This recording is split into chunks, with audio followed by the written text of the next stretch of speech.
Hey viewers, welcome to another game schedule Pro Gamer. Today we're doing a best of 5 between NoRegret in the top left corner as our Zerg player and Hitman in the bottom right corner as our Protoss player.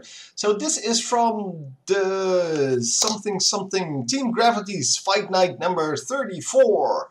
So yeah, not the finals. The last time I only did the finals. This time I'm going to step in a little bit earlier. I don't know which match this is, but it doesn't really matter. These are all good players, so yeah, might as well watch all of them. And it actually gives me something to cast, so that's excellent. Anyhow, we do have cross positions here. Well, I believe this is a two-player map, so that's kind of obvious. And the Overlord is going to just, well, go there straight away. So I'm expecting nothing like super duper, well, strange. So I'm going to fast forward a little bit. Times 4, we should still be able to see what's going on. Gateway going down, obviously. The fast expand coming out. No problem so far. And okay, we do have a problem now. What's this guy doing? Oh, he wanted to circumvent this probe. Oh, he's going to expand again. This is not a good plan. Because, well, the scouting probe just came in and is going to see that there are 300 minerals missing. Yeah, so I believe that this is just, well, I mean, this guy has to see that there's something up. He knows that the spawning pool should be up by now, and the spawning pool is not up. In fact, there's an extractor coming up. So he should know that there is a base up somewhere, and he's up against 3 bases, but that means there are no Zerglings on the map, and no Zerglings should be an easy victory for our Protoss player here. But he does have to react relatively early, because if he goes out and goes for economy as well, he is going to lose. But yeah, you do have some time, because it takes a while for the Zerg player to get back on track with his economy and army, and well, to actually, well, yeah, there you go. He does scout it. To build drones for his new bases. Because the base itself, of course, does nothing. Except produce a few of these little larvae. But yeah, you could have achieved that by building a spawning pool and getting a queen out. So, unless you actually saturate them with drones, at least, well, the second base and then partially the third base. Yeah, there you go. 2 gateways coming up. And with 3 gate zealots only, he should be able to at least take out one of the bases, maybe even all of them, depending on how well he does with the first base, and depending on what his opponent is going to do. But as I said, he has to move quickly, because, well, as soon as the third base is getting saturated, he is going to fall behind in economy. It might actually take a while.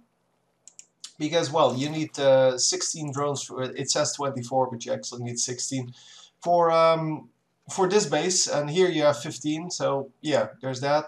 Yeah, I believe 16 is the normal number. Although with gas, of course, you can go for other numbers. But yeah, well, there's that.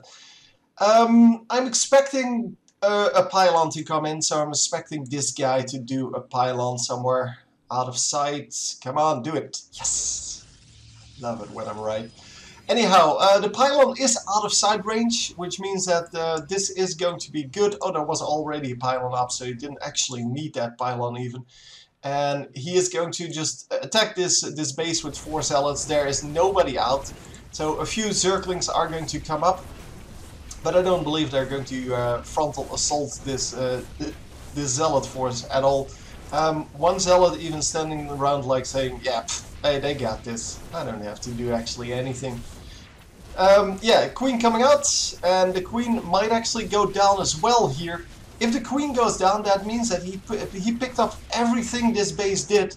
Yeah, and that is not a good thing. Yeah, the queen does go down, and the recall is good. He took out everything and got all of his units to safety.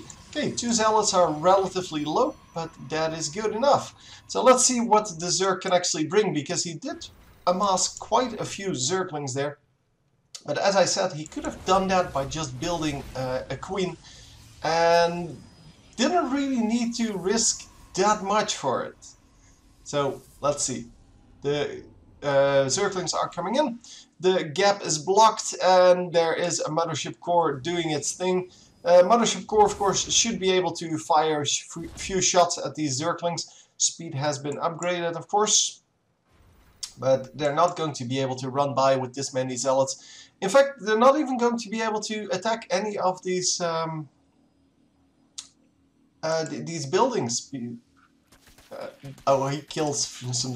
Yeah, he killed one single Zergling, and he's going to die now. The pylon is going down, although this pylon is still up. I just noticed. That is actually quite funny, because he could actually warp in some Zealots, and what was that? Oh, wow. Warp Prism coming out, loaded with sentries of all things. So sentries going out for the drop. I don't know what he's planning to do with it, because sentries don't actually do anything, except for being fairly useful in a mixed army, but on their own, they're not really a good thing. Yeah, he did see this drop coming. Oh, sorry. Yeah, they're not going to do anything. So, didn't even get a shot off, I believe. I'm just wondering why he's bringing sentries. And finally, we do have the warp in over here. Although, he needed 8 Zealots, I believe, because, well, yeah, there you go. Few Zerglings will be able to take this out.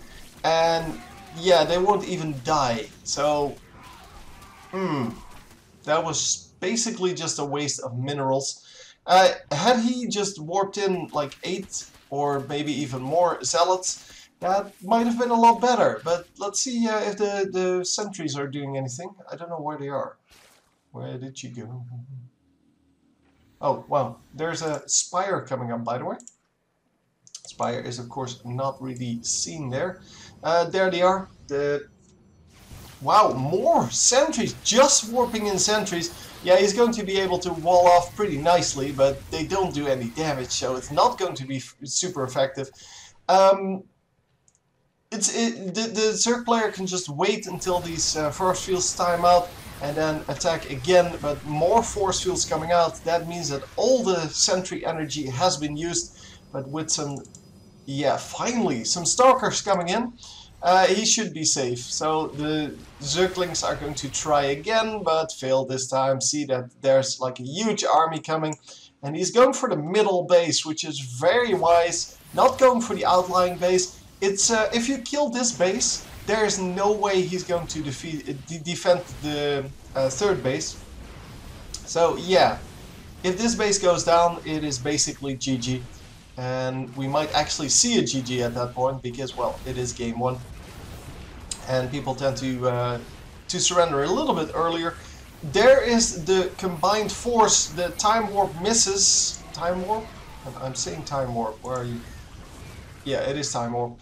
So the time warp misses and not getting anything done. The drones coming back in. I think this is just over. This little bit of Mutalisk is not going to do anything.